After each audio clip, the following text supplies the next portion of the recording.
Olá, sejam bem-vindos para mais uma aula de História. Eu sou a professora Janaína Jardim, estou aqui com o professor Carlos Neri na moderação. Bom dia, professor Carlos. Boa Bom, tarde, né? já é quase boa tarde, né? Já são 11h15 da manhã. Boa tarde, professora Janaína. É um prazer ter você aqui depois dessas férias. A garotada do oitavo ano estava aí ansiosa. A garotada do sétimo que foi para o oitavo, não é verdade?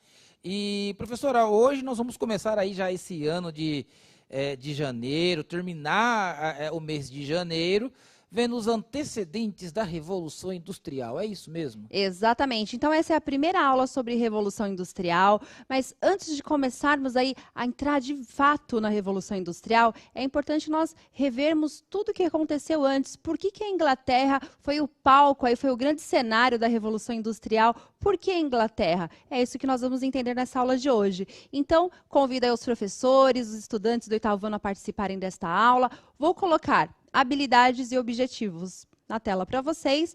A habilidade do currículo paulista: analisar os impactos da Revolução Industrial nas relações de trabalho, na produção e circulação de povos, produtos e culturas.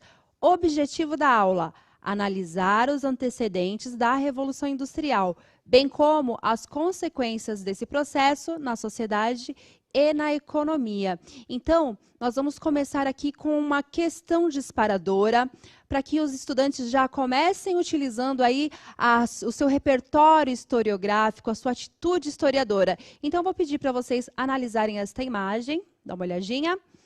Analise a imagem e responda no chat. Quais possíveis consequências da Revolução Industrial podemos identificar nessa imagem?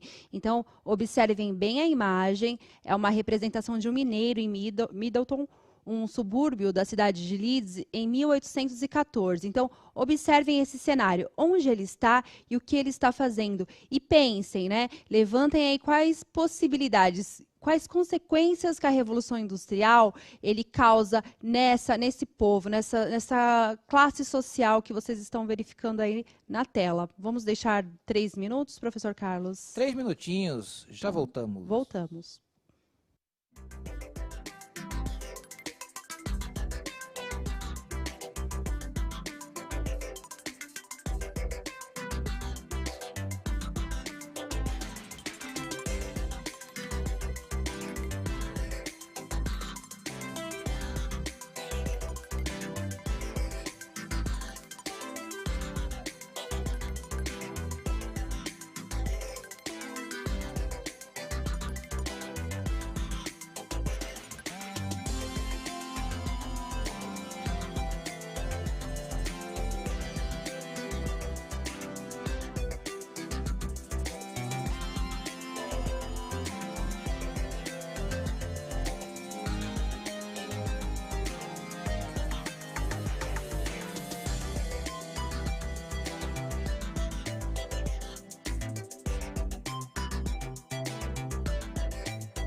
voltamos para a interação. E, professora Janaína, ao olhar a imagem, me veio à mente que a paisagem da Inglaterra, no começo do século XVIII, né? Nós estamos falando aí de começo do século XVIII, 1700 em diante, não era essa imagem que nós vimos aí na tela. Vamos voltar lá na imagem para nós realizarmos aí essa comparação. Porque no começo do século XVIII, a imagem que nós temos aí do mundo inglês é um mundo agrário, né? E talvez uma das profissões mais rentáveis desse período, antes da Revolução Industrial, fosse a manufatura de lã, né? Exato. De uma maneira manual ali, com a fazenda de subsistência do mestre tecelão. Com a Revolução Industrial, aquele cenário agrário tem uma brusca transformação. E essa brusca transformação, ela está colocada aí nessa imagem que vai mostrar o avanço da tecnologia, o uso do vapor, do ferro, do aço e aquela transformação do trabalho manual, mais doméstico, para as indústrias. Então, nós temos uma transformação gigantesca na paisagem, e essa transformação, seja da paisagem, seja do modo de trabalho, vai afetar diretamente o trabalhador que está sendo representado aí por esse mineiro. Perfeito. Ótima avaliação da imagem. E a gente pode pensar também, professor Carlos, que esse trabalhador antes, né, num contexto anterior que nós vamos falar a seguir, ele era dono dos meios de produção, né? Ele tinha ali a sua manufatura ou um trabalho mais artesanal, mas ele era dono dos meios de produção. Então, o trabalho e a vida do lar ali é tudo meio que se misturava. E agora esse trabalhador, ele trabalha e vai para sua casa, né? Então, são algumas consequências que o professor Carlos mencionou, que está muito correto, muito pertinente, mas os estudantes, quando eles avaliam essa imagem, eles podem ter uma série de abordagens, mas é isso mesmo. Então, tem alguma resposta no chat para a gente poder dialogar com o chat? O estudante aqui fez uma referência à poluição dos rios, mas ali na imagem não vai aparecer um rio. Acho que ele está olhando do ponto de vista geral, né? Isso. O que a indústria, né, a industrialização, ela causou no meio ambiente e, claro, a longo prazo veio aí a questão também das poluições. Exato, isso que é legal da atitude historiadora, né? Porque eles começam a levantar uma série de hipóteses acerca de algo que eles estão analisando. Então vamos começar agora com os antecedentes. O que aconteceu antes da Revolução Industrial? Como que era? Então vamos lá. Antecedentes. Nós tínhamos, então, a manufatura. O que era uma manufatura? Era um tipo de trabalho. Nós tínhamos uma mão de obra especializada. O trabalhador ele não possui os meios de produção e a matéria-prima. O trabalhador não controla a qualidade, a quantidade, as vendas e o lucro, mas ele acompanha ali o processo produtivo. Então, vocês estão vendo na imagem um modelo de spinning jenny no Museu do Início da Industrialização, lá da Alemanha. Então, no modelo de manufatura, o trabalhador ele ainda vai até um local, ele ainda não é dono dos meios de produção. O que é o meio de produção? É a máquina que faz os produtos, é aquela máquina que faz os objetos. Então, em uma manufatura, ele não é dono daquele meio de produção. Só que ele controla todo o processo. O trabalhador em uma manufatura, ele conhece o processo desde da sua matéria-prima até todos os passos, até chegar no produto final. Então, todo o processo de construção de um produto, o trabalhador ele tem ali total ciência de como funciona. Já na Revolução Industrial, vocês vão ver que existe uma divisão do trabalho. Então, geralmente, no processo de industrialização, o trabalhador ele só conhece aquela parte. Lembra daquele filme, Tempos Modernos? Que Sim, ele fica só ali girando o parafuso, né? Isso. Então, em uma manufatura, ele conhece todo o processo que vai desencadear ali num produto final. Eu conheço bem, professora Janaína, esse processo, porque eu trabalhei 8 anos em indústria têxtil. Então, claro, o meu setor de trabalho foi primeiro malharia, depois estamparia. Mas eu rodei, né, todo o parque industrial e eu via desde o processo do algodão, que chegava nos caminhões, naqueles grandes fardos, depois o primeiro processo de limpeza daquele algodão, e depois a fiação, né, transformar aquele algodão em fios. E aí esses fios são levados para malharia, para tecelagem, e aí vem o processo de transformação, né, do fio em tecido. Então, o trabalhador, ele conhece esse processo. Antes da Revolução Industrial, o trabalhador ele dava conta de todo esse processo. Com a Revolução Industrial, você vai trabalhar, vai se especializar dentro de um setor. Exatamente. Então vamos conhecer um pouquinho agora do que é um trabalho artesanal, né? Nós já conhecemos aqui a manufatura, vamos conhecer então o que é um trabalho artesanal. Olha lá, pessoal. É um trabalho manual. O trabalhador ele possui os meios de produção e a matéria-prima. Pessoal, grava isso, meios de produção. Meios de produção. É um termo que nós vamos utilizar assim ao longo de todo o processo da industrialização. Quem detém os meios de produção na industrialização? É o dono da fábrica, está bem? Só que lá no período feudal, quem detinha os meios de produção geralmente eram os artesãos. E a matéria-prima. O que é matéria-prima? É o que o professor Carlos mencionou agora, que é tudo aquilo que começa, onde começa um produto. Então, no caso, o professor falou do algodão, que do algodão vai gerar a linha, que da linha a gente vai gerar um tecido. E então, a matéria-prima é isso. A água também pode ser uma matéria-prima, como vapor, né? Ferro, aquela imagem que nós vimos no começo da aula. Ali tem uma série de matérias-primas. Bom, mais um passo na tela para vocês. Olha lá. O trabalhador ele controla a qualidade, a quantidade, as vendas e o lucro. Então, em um artesanato, em um modo de produção mais artesanal, o trabalhador ele controla tudo. A qualidade do produto, a quantidade, as vendas e o lucro. Então, ele é dono dos meios de produção, ele controla o seu tempo de trabalho. Ele não tem ali um chefe, ele não tem alguém que fica mandando, né, no seu trabalho. É uma relação entre quem está produzindo e quem está comprando. Então, é um modelo antigo, esse é o modelo antigo. A industrialização ela vem para romper com esse modelo de trabalho, está bem? E agora vamos pensar aqui. Já comparamos a manufatura, já pensamos o que é um trabalho artesanal. Agora vamos lá nos antecedentes, né? Por quê? Da onde começou? Por que a Inglaterra ela foi palco da Revolução Industrial? Como tudo começou? Então, na tela para vocês, nós vamos falar aí sobre os cercamentos. Olha lá. Os cercamentos, eles foram um fenômeno pelo qual as terras de uso coletivo na Grã-Bretanha começaram a ser cercadas para que passassem a ser terras de uso individual.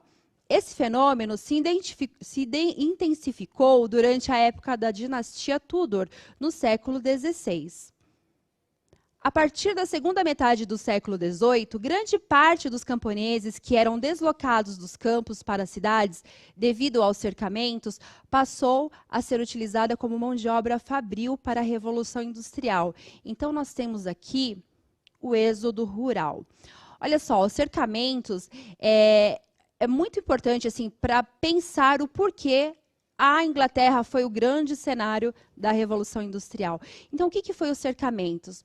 Vamos voltar um pouquinho. Vocês lembram lá do feudalismo que nós tínhamos os mansos? Tinha o manso senhorial, que era dos senhores, né? A parte de terras que era destinada para a plantação dos senhores.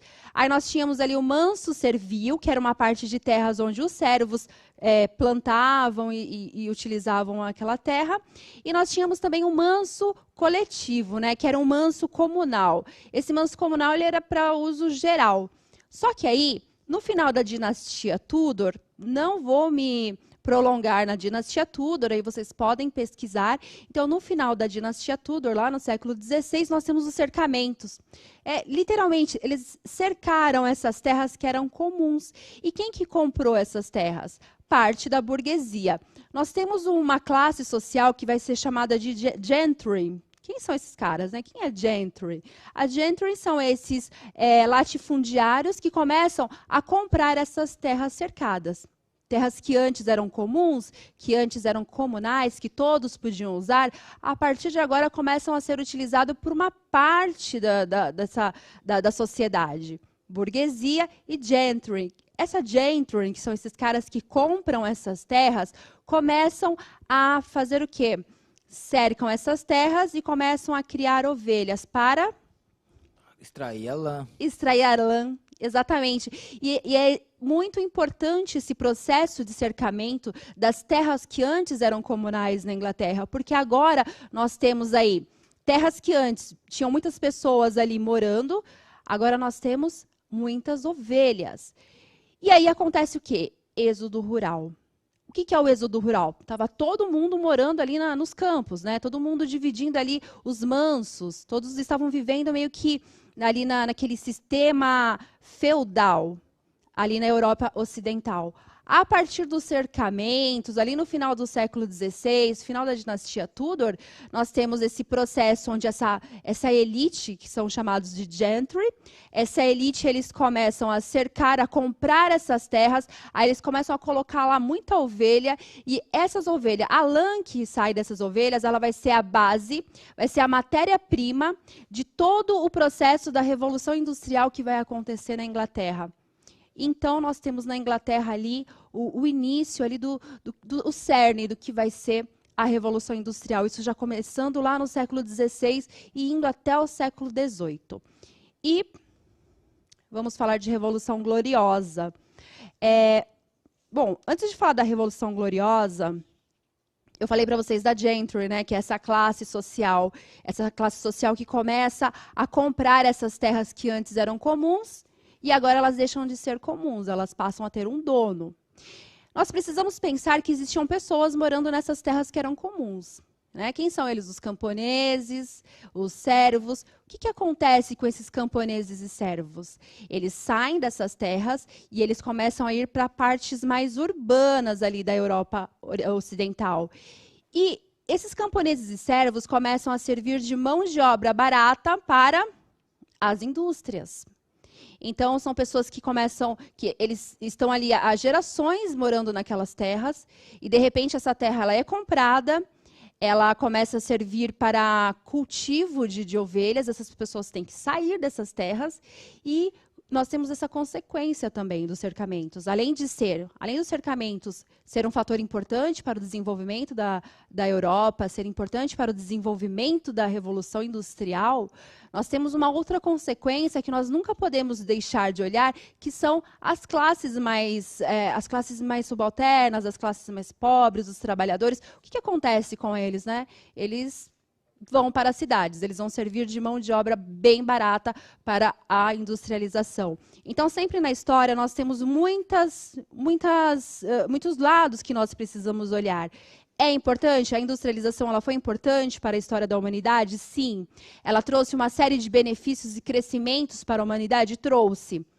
Mas e as consequências para os trabalhadores, para as pessoas que moravam naquelas terras que foram cercadas? Quais foram? Serviram de mão de obra barata para a industrialização, está bem? E aí agora a gente vai começar a falar da Revolução Industrial, aliás, da Revolução Gloriosa, sobre essa relação do trabalhador com a Revolução Industrial. Nós falaremos um pouco mais na próxima aula, e hoje eu gostaria que a gente falasse um pouquinho mais aí dos antecedentes. Vamos ver então a Revolução Gloriosa, para a gente entender mais um pouquinho do que foi a Europa Ocidental antes da Revolução Industrial. Dá uma olhadinha aí na tela, pessoal. A Revolução Gloriosa. Você pode ler, professor Carlos, por gentileza? Vamos lá. O processo histórico que induziu a deposição de Jaime II, o rei católico que governava a Inglaterra, de maioria protestante, e a ascensão ao trono de Guilherme de Orange e Maria Stuart, ficou conhecido como Revolução Gloriosa. Essa revolução foi seguida pela aprovação pelo parlamento inglês da Declaração de Direitos, né, de 1689, também conhecida como Bill of Rights. A declaração impunha limitações ao rei, com isso, marcando o fim do absolutismo monárquico e o início de uma monarquia constitucional. O novo cenário político possibilitou o fortalecimento da burguesia inglesa e a formação de um ambiente favorável ao desenvolvimento da industrialização. Então, nós temos aqui na Europa, né, esse momento onde tem uma briga aqui, ó. Nós temos os reis absolutistas que não são muito favoráveis, eles não gostam muito dessa onda de burguesia que está chegando na Europa. E nós temos essa burguesia que está muito enriquecida e que quer uma modernização ali das relações comerciais e econômicas. Então, a Revolução Gloriosa, ela marca justamente o fim desse período absolutista. Mas aí, para entender um pouquinho melhor o que foi isso, eu trouxe para vocês uma escala, uma linha do tempo de toda a dinastia Stuart, para vocês entenderem como que isso tudo culminou aí com a Revolução Gloriosa. Então, eu vou colocar na tela para vocês, dá uma olhadinha.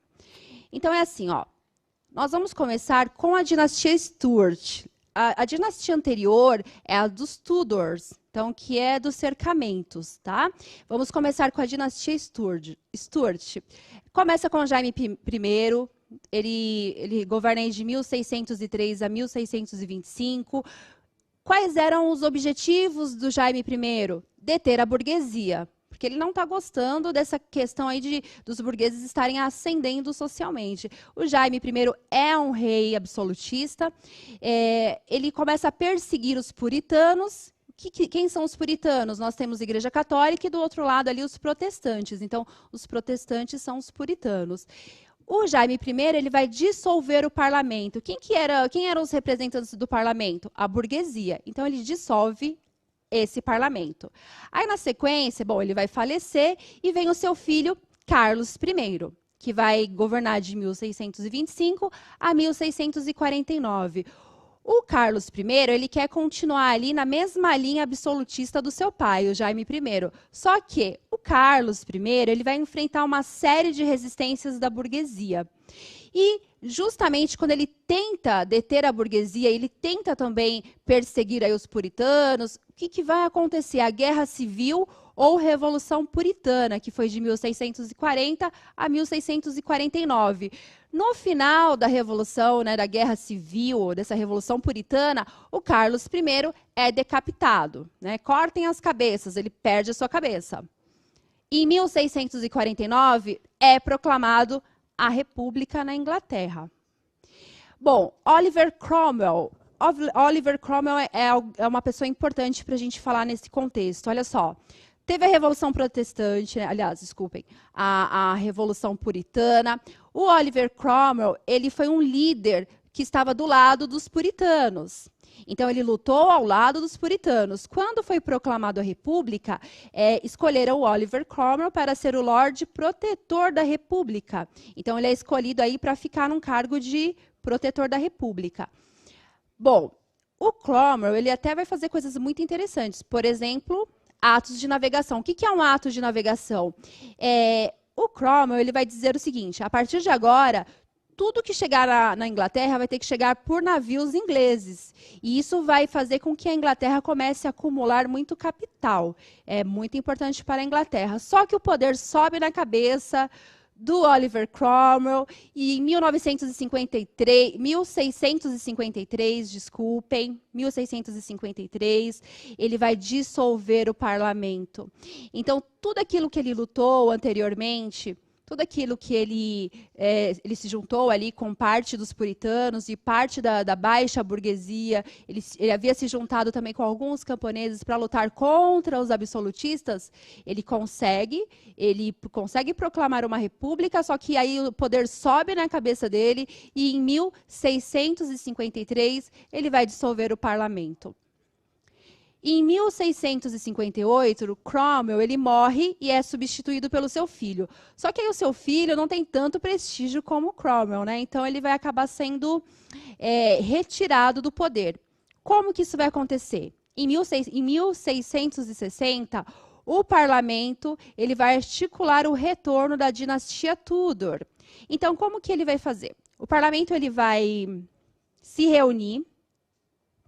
O parlamento se reúne e faz o seguinte: bom, o filho do Cromwell a gente não quer no poder, nós não queremos ele, então nós vamos fazer o seguinte: vamos pegar o Carlos II, que é o filho daquele primeiro rei. Sabe o primeiro rei que foi decapitado? Cortem as cabeças do Carlos I.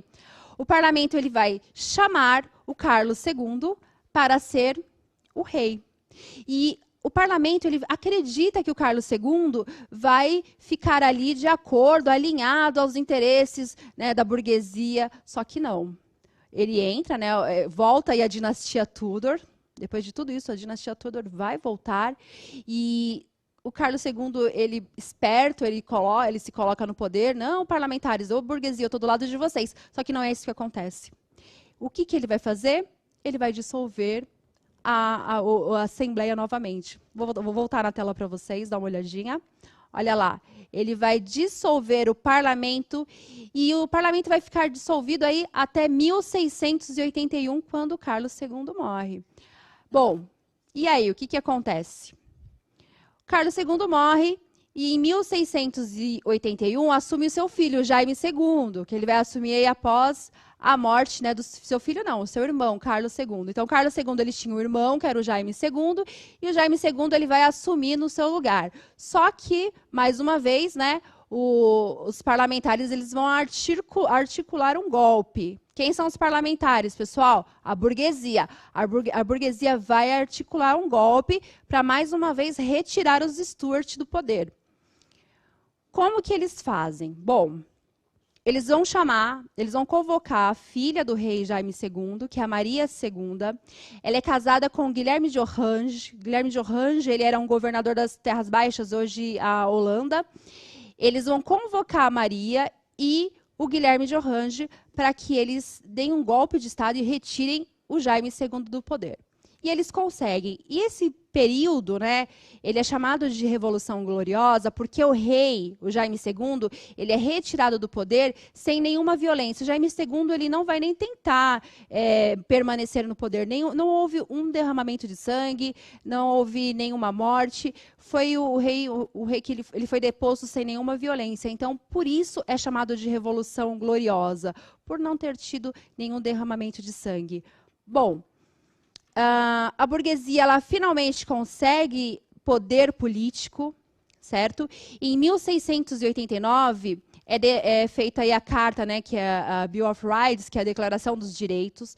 O que é essa Declaração dos Direitos? É assim, ó, a burguesia vai conversar com o Jaime II e vai dizer o seguinte: nós colocamos você no poder, Jaime II, mas não faça como Carlos II fez, que nos traiu.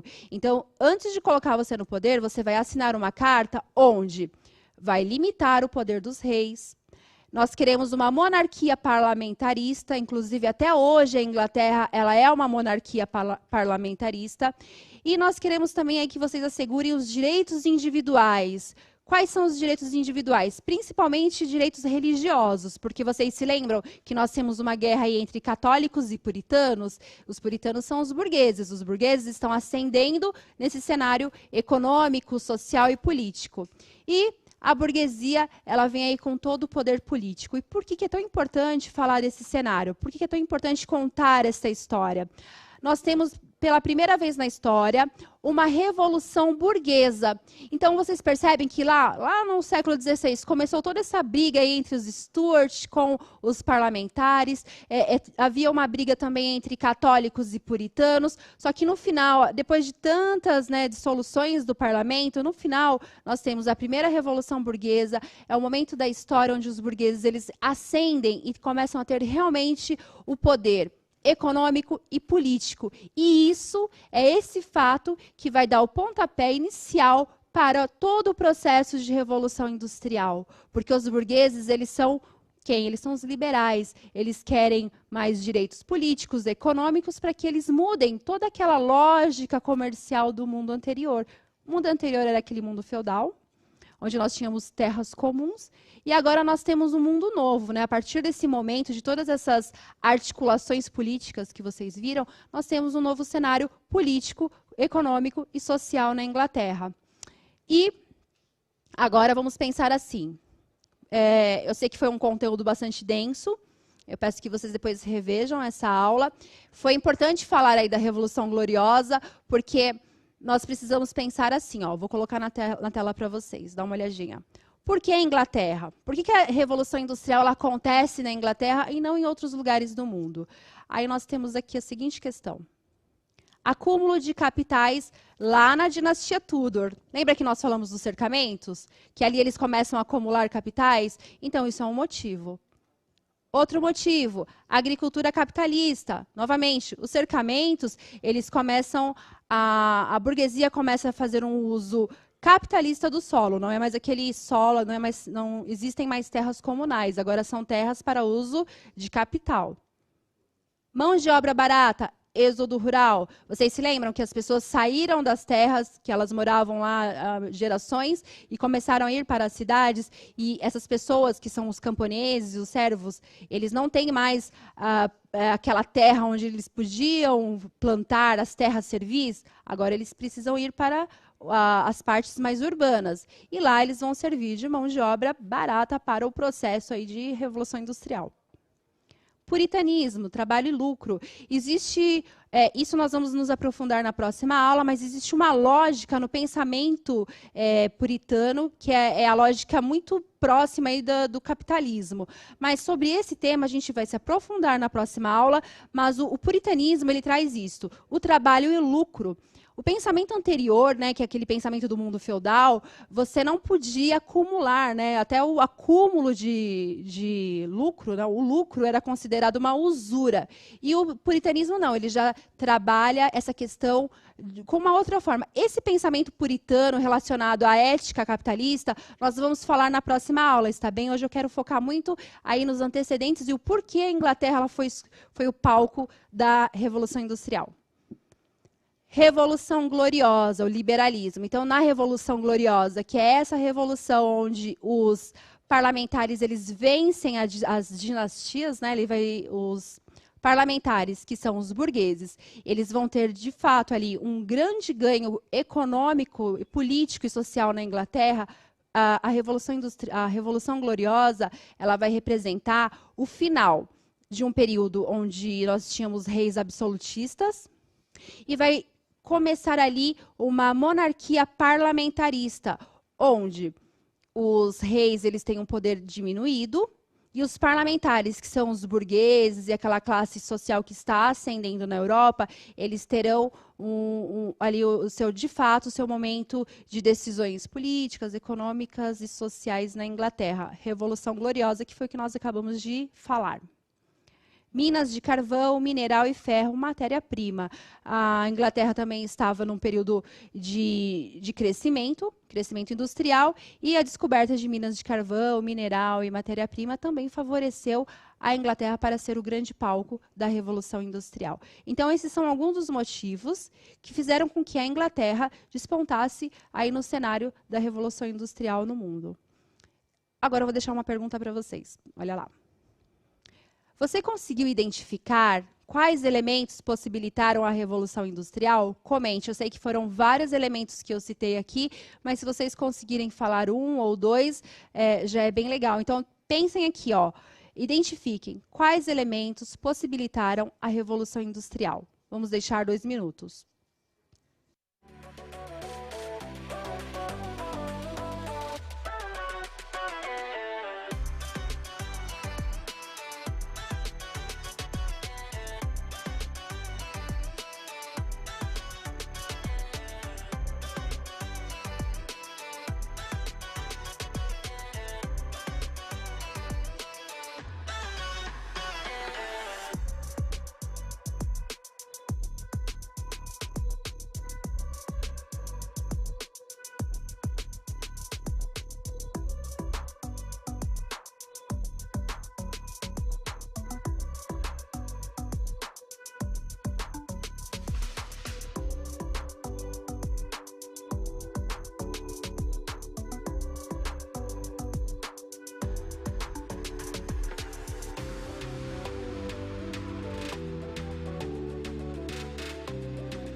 Voltamos para a interação.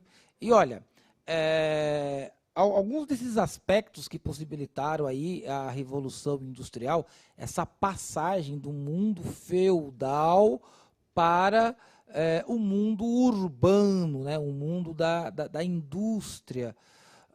Talvez, professora Janaína, o que nós poderemos alencar aí diante de tantas características que forjaram a Revolução Industrial seja a política de cercamentos, né, que proporcionou aí o uso financeiro da terra, né, o uso capitalista da terra. E também a urbanização, né, o êxodo rural, que vai fazer com que os trabalhadores que estavam no campo agora se aglomerem naqueles lugares onde havia as vilas industriais, né? Nas vilas industriais, para poder atender ali a demanda de produção das grandes indústrias que já estavam surgindo. Então, talvez aí a política de cercamentos e o êxodo rural sejam esse primeiro passo para a explosão da Revolução Industrial, embora nós sabemos também que existem outros, né, que depois você vai focar nas outras aulas, que é a questão também do desenvolvimento tecnológico, que foi fundamental aí para a transformação do trabalho manual para o trabalho mecânico. Perfeitamente. Eu vou colocar novamente, então, na tela alguns dos motivos, né? Vou colocar novamente, que nós havíamos falado. Então, por que a Inglaterra foi esse palco, né? Foi o palco da Revolução Industrial? Como o professor Carlos falou, a questão dos cercamentos, aí a gente pode deixar essa tela para vocês irem pensando acerca de cada ponto aqui, ó. Acúmulo de capitais, lá na dinastia Tudor, que é a dinastia responsável pelo crescimento da burguesia. Aí, na sequência, nós temos essa agricultura capitalista, né, que é o uso capitalista do solo. As terras que antes eram comunais, elas passam a ser cercadas e comercializadas. Nós temos a questão da mão de obra barata, também o êxodo rural, o puritanismo, que vamos falar um pouco mais na próxima aula, a Revolução Gloriosa, né, que é esse momento onde os liberais, de fato, conseguem o poder político, e a partir desse momento, quando a burguesia ela detém um poder político, é quando, de fato, ela começa aí todo o seu processo de crescimento tecnológico, econômico e social também. E temos também a questão das minas de carvão, mineral e ferro, que são as grandes matérias-primas para o processo de revolução industrial. Uma questão também bem importante, professor Carlos, que você até mencionou aqui na aula, é o algodão, né? A linha. Nós temos a produção muito grande ali de ovelhas, né? Nós temos as terras que foram cercadas e ali a criação de ovelhas. E a lã é a base de toda a indústria têxtil, que será aí a grande protagonista da Revolução Industrial na Inglaterra. Teremos mais uma aula para falar sobre Revolução Industrial. Foi um prazer estar aqui nesta aula com o 8º ano. Não se esqueçam de fazer a avaliação da nossa aula ao final. Muito obrigada pela presença de todos. Obrigada, professor Carlos. Eu que agradeço, né? Nós estamos aqui nessa labuta, né? Mais um ano para trabalhar com essa galera. Não esqueça de fazer a avaliação e já está na hora do almoço. Nós já vamos embora e continue participando das aulas. Quem teve dúvida, revisite a aula mais uma vez. Não esqueça de fazer a avaliação. Gente, tchau. Tchau, tchau.